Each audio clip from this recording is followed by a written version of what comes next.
this, and I actually had a lot of stuff to talk about for Lego. But I wanted to tell you why my eyes are all puffy. It's not because I have a cold. It's because I was just crying. So this box. So now we get to Lego stuff. Sorry, started off with a tangent. This box had some really, really good ideas. It really did. Get over here. I should have done this before. There we go.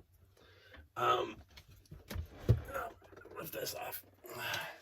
So, I won't talk about this one right now. We're already 15 minutes into this video. But I'm going to take this off the desk because it's just taking. The bottom box is actually pretty good. I'm going to talk about that for a second. The bottom box, which I just took off the desk, is the light power box. It has two power bars going to 12 power adapters, 120 volts to life lights, and 120 volts to a few other power adapters I needed, mostly to the life lights. And the life lights were lighting up. There was 6 power adapters for the buildings, and there were 6 power adapters for the base plates.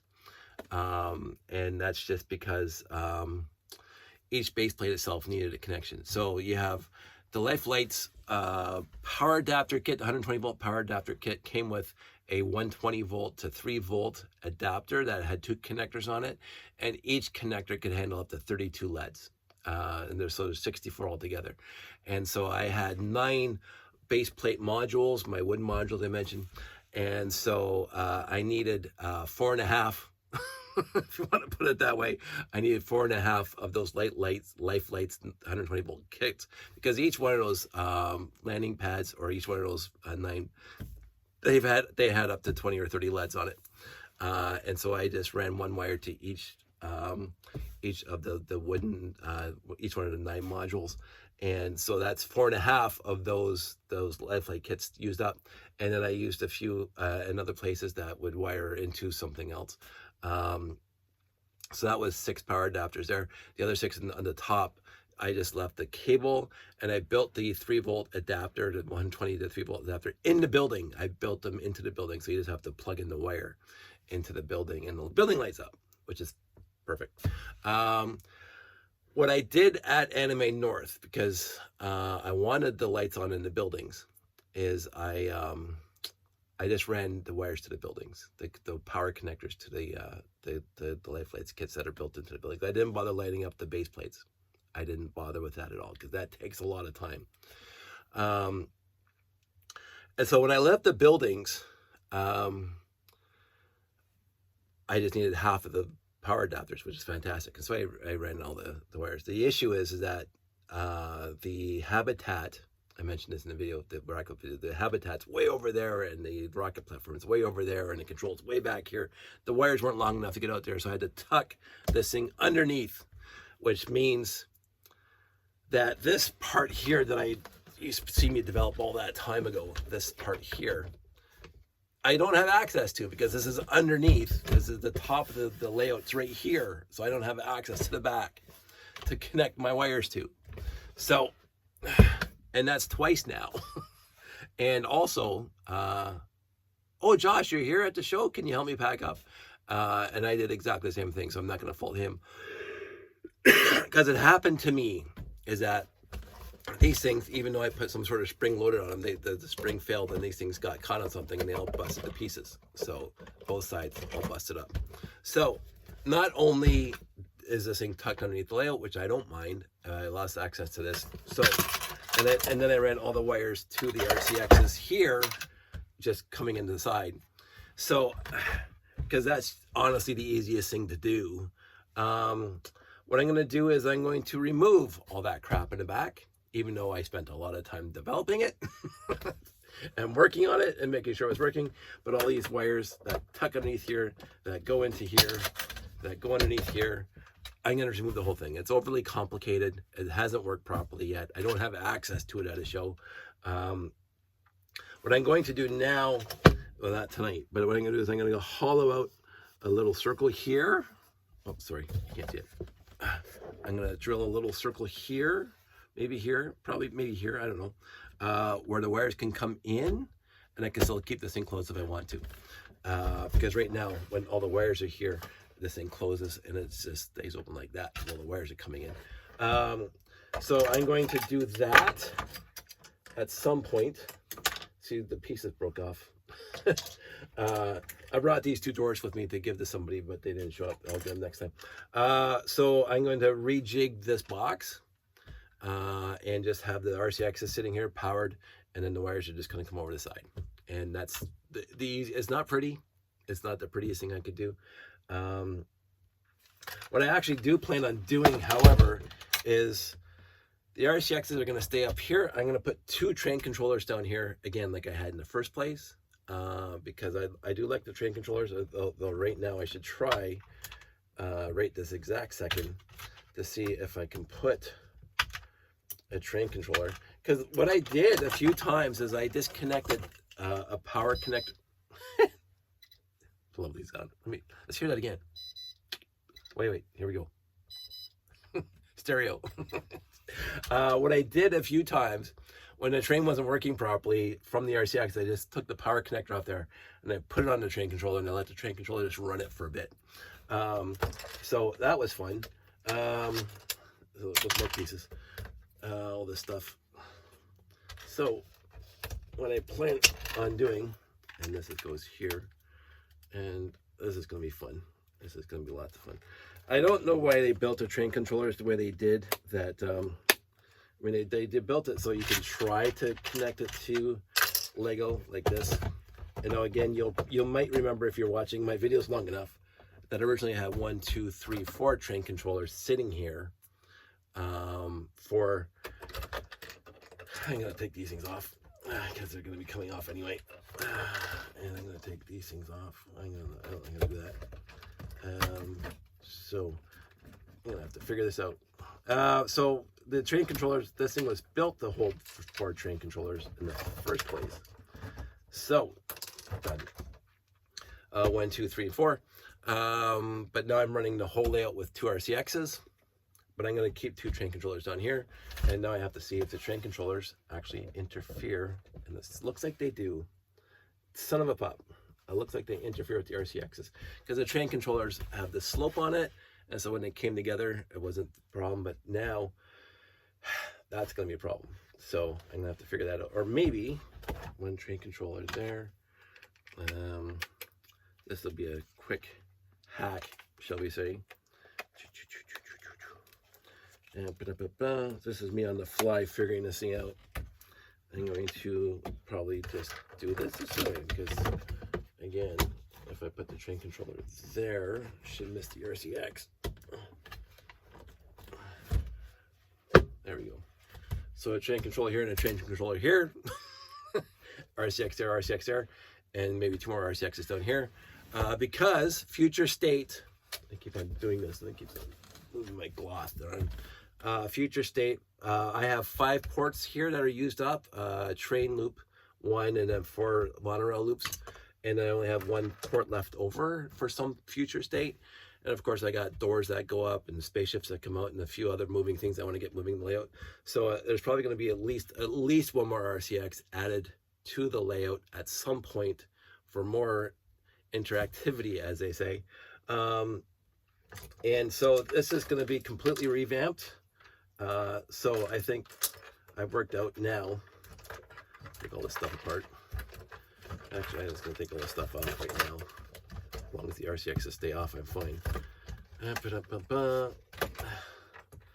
to say this has been lots of fun. So I'm going to clear all that out. This is going to be my project over the next couple days before I do the show in Niagara Falls. Let's get all this worked out right now. I took these little pieces of foam to keep the wall warts into the power bar, because if these things aren't there, because it's horizontal, these things just kind of find their way unplugging them. So we'll just take this out, take this out, and this is again not necessarily a cheat, but it's a bit of a cheat. And then put a lot of space in there. This thing pops out. It should pop out. There we go. like that. The cable's cut short. I mentioned that during the build. I cut off the cable, the power cable to the bar, and I wired it right into the switch basically. So I can get rid of these wall warts for now. Now the one thing I wish I had now when I'm thinking about completely revamping this box, and I should have thought about it when I built the box, is taking all this stuff out. I'm gonna get this stuff out. I mean, it was a brilliant idea. I'm gonna say that. It was one of my better ideas that didn't come to fruition. Live and learn. I won't fault myself for thinking about it. But in the end, it didn't work. And so we remove it as a life lesson. Push that through, push that through, push that through. Come on, keep going. Keep it going. And this way I will also be able to reclaim 12 2x8 electric plates, because I got 6 there and 6 over here. So that comes out. And that comes out. I'll take all that stuff out later. And so the one power tool I wish I had right now, I've seen it used, is that little horizontal cutter. Because I just cut a straight line. There's the special effects on this show are just top notch, by the way. And that whole thing will be open. Because right now I have a few holes that I had to drill in here to run the wires, but I wish I built it so this whole thing was opened to inside here, so I could do all that stuff I wanted to do. Because right now I just keep on drilling holes where I need a hole. So I should have left it all open. Again, it was a complete experiment when I built the box. I had a plan, and overall the plan was good, because this thing all packs up nice and nice like that. Something just fell inside, and it works, and it's, you know, it can carry it around and stuff like that, right? So in the end, I can't fault the box, but it can be better. I mean, for the first iteration, for the 1.0 box, and I'm not going to build a 2.0 box. This is just going to be a 1.1 as soon as I get all this stuff worked out inside. But I had my initial plan overall was solid for a great many things, but actually I can leave that there, because that's where that thing's going to go, because that's going to stay right there. And then 2 RCXs there and 2 RCXs there, so that can stay. I'm just going to put another one down here. I have plans. I have good plans, and it doesn't include this and this one. It was a good thought, but in the end, concept versus practicality, concept versus reality. Things I did not consider when I was building it that you don't really hit until you hit reality and you try it for a few times. Fine. So I'm going to take these things off for now. 1 RCX there. I put all that stuff on the side because there's more studs to hold down the RCX, and it gives me enough room to run the wires around. Turn that off before my battery dies. But now, as I say, it just has to have the power connector, which is right there, and that's there, and the power connector is right there. So that's what these big, huge holes. Let me turn this again. There you go. That's what these big, huge holes were for the power connectors, because I could just plug it in from the back and unplug them when I need it. So I guess that's the way it was. Let me get. Do I have it? I think. Oh, it's right there. I do have another train control. And so if this thing is down here, I'm gonna have to figure out how to add that right now without. Let's see what I got. I can put it here. And put that there. And should be better. But if I do that, is that right? Let's do this.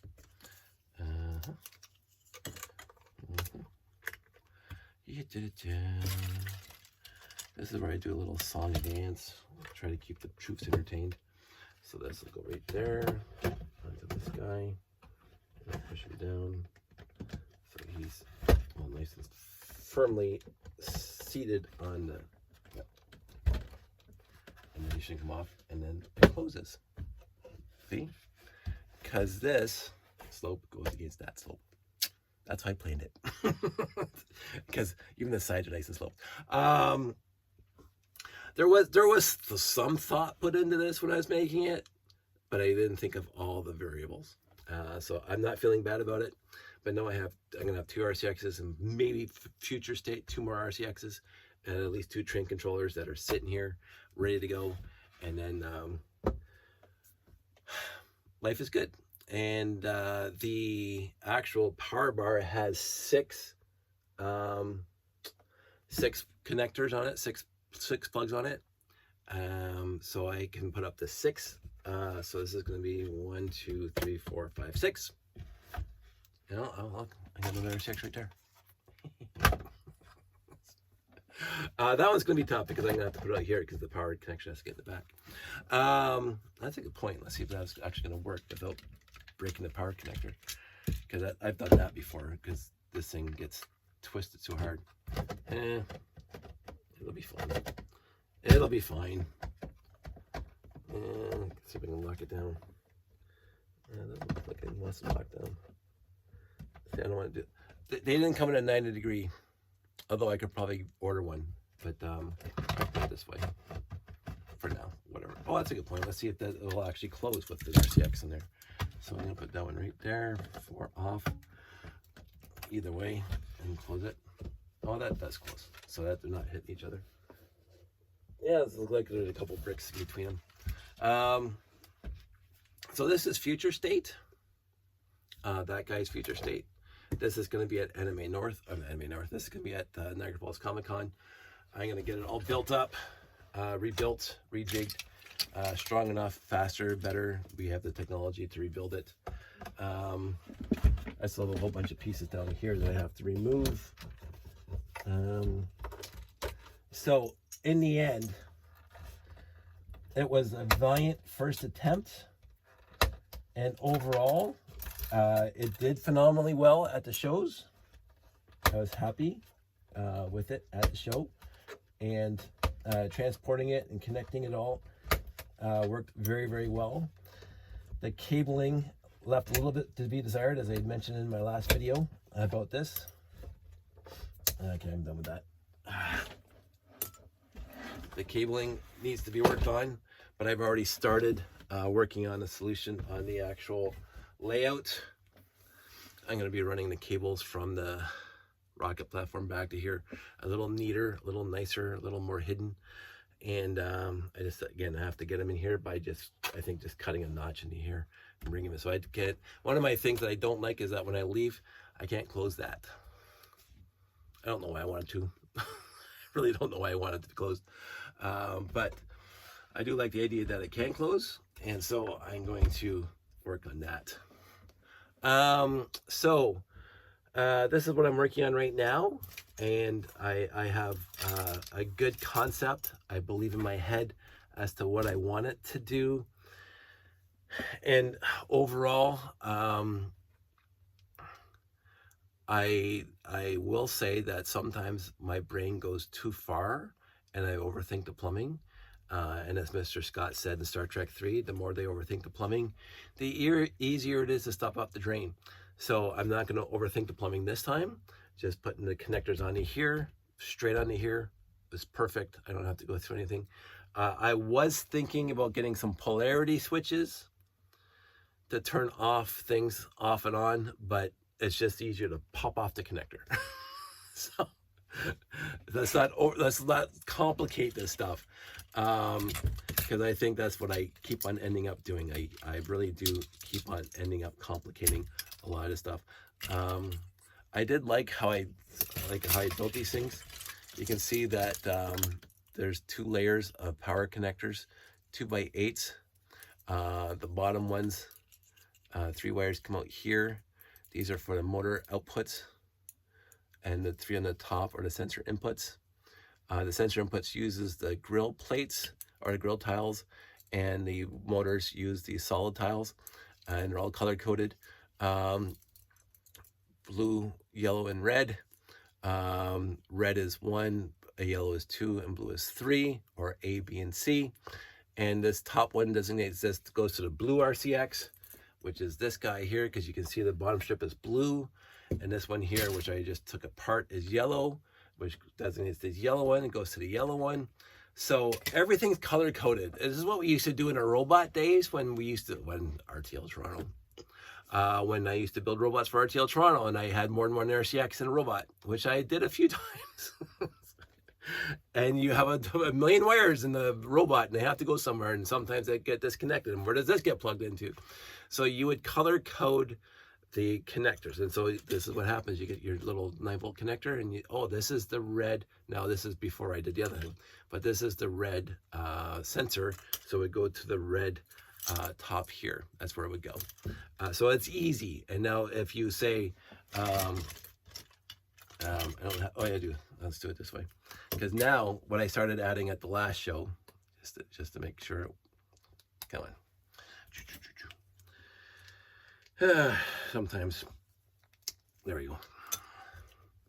There we go. Put that on top. And so now you have the blue plate and the yellow grill tile. So this goes on to the blue RCX on the sensor port on yellow. That's where it would go. So it was connected there. So that's what would happen. So people looking at it, blue, yellow, grill plate, or tile. But if you had this guy, and really, I lost the blue thing already. I just took it apart. You would say, oh, this is a tile, blue tile. It would go back to this guy. And all my wires push in towards the display. I don't have them sticking out this way because, first of all, they get pinched. But I like them having go over the display, even though you can't see the display, just so there's room for them to be. That's how I always did mine back in the day. And I just found it to be easier to have all the wires pointing in one direction this way and one direction that way. And then you have like a pigtail of wires all in one spot that you can bring out. And if they're all color coded on the ends like that, it doesn't matter if they're all mixed up because you already got the ends color coded. And that's how I did it. Instead of, I have to trace this one. I have to trace the next one. Especially when you got the 3-meter ones, the 3-meter cables, and you got 6 of them in a pigtail. Yeah, it's just a huge pain in the butt to try to trace one at a time. That's why I color code both my ends. So you connect them there, and then you already have the other end color coded, and you connect it to where they're supposed to connect to. So, and even on the actual layout, where I have connector points, I put the same color code on those things with using tiles and plates. So a trainee, and I'm not gonna quote Mr. Scott here, a trainee and 2 chimpanzees be happy or can do it. So I will not take that personally, Mr. Scott, as Captain Trick would say. Anywho, I'm quoting Star Trek and it's late. So I do have my work cut out for me. I'm sure this will not be the last video on this topic. I'm sure I'll be working on it in my spare time over the weekend. I'm going to be busy this weekend doing other things, but I'm going to have fun working on this. I do plan on making more cables, various lengths that are not standard Lego length cables, because I just want to run one cable from one end to the other, one end for the sensor or the motor or the pickup to here, instead of having 2 or 3 connectors halfway through, because then you have to color code all those connectors, and that gets really annoying. Which I found at the show. Because I think there was a few connectors that had, I ran out of 3-meter ones and 1-meter ones, so I put 3 or 4 of these things together just to get the cable back to the RCX. And so you got 3 or 4 of these things used up to move one wire connection. No, that's going to stop. So I do plan on working on that to make, and I'm going to make them the specific length that's needed, no more, no less. And it's specifically for this layout, and that's the way it's going to be. And if I change the layout, then I'll just make another cable. That's the way it's going to be. So I just recovered 3, 4, 5, 6, 7, 8, 12 of those guys back into my 9-volt bin of parts, which makes me happy. And the rest of this mess down here that you can see right there, nice mess right there. I will clean up at some future point, but I have now a better operating plan for the box here. That's going to make my life easier, better, quicker, and better for a show. And I will be able to test it out in a week and a half or 8 days. It's already the weekend, and it's like next weekend I'll be in Niagara Falls. So that's the point that I'm going to keep on making between now and then. I do have videos being dropped every day between now, or every weekday between now and I think June 26th was the last one I post dated. But I'm going to make videos between now and then, and I'm going to release them live the second I finish filming them. Just because I want to get caught up, and people are mentioning videos that I created months ago that I forget what I put in the videos. So they're talking about it and they're going, what are we talking about right now? So I got a little carried away with how many videos I put up there, but I was excited. Look forward to some megacore magnetizer talk, which is always the best conversation on the planet. Again, just like Star Trek, there's the primo stuff, and there's good stuff. There's not bad stuff anywhere in the Lego space line. There's just stuff that's better than others. I need this drink again. So my wife got me one of these things that are fantastic. I forgot what they're called. Owala. It comes with a straw built in. You don't have to tilt it up, although you could too, so it doesn't matter. And just a quick tangent. I put ice in there, not tonight, but I put ice in there. It lasted 2 days. The water with the ice lasted 2 days just sitting here. I came down 2 days later and there was still ice in there. It's literally astounding how long that keeps water cold. Or whatever drink you put in there, because I just drink water now. So there we go. I'm going to work on this, get this all done, get this thing reset for the Niagara Falls Comic Con. I'm going to recycle all these wires back into something, all these parts and pieces into something. The RCXs are already laid out with the right color codes, which makes me happy. And I'm going to power these two train controllers. So I only have 3 controllers out here. I'll have to grab another. There's 3 train controllers, power supplies. So I'll grab another and wire it just the way it was originally when I have 4 controllers in here, because that's what these Velcro strips are for, here and here. They get the wire to come down to here. So many ideas. No time. Time, money, and space.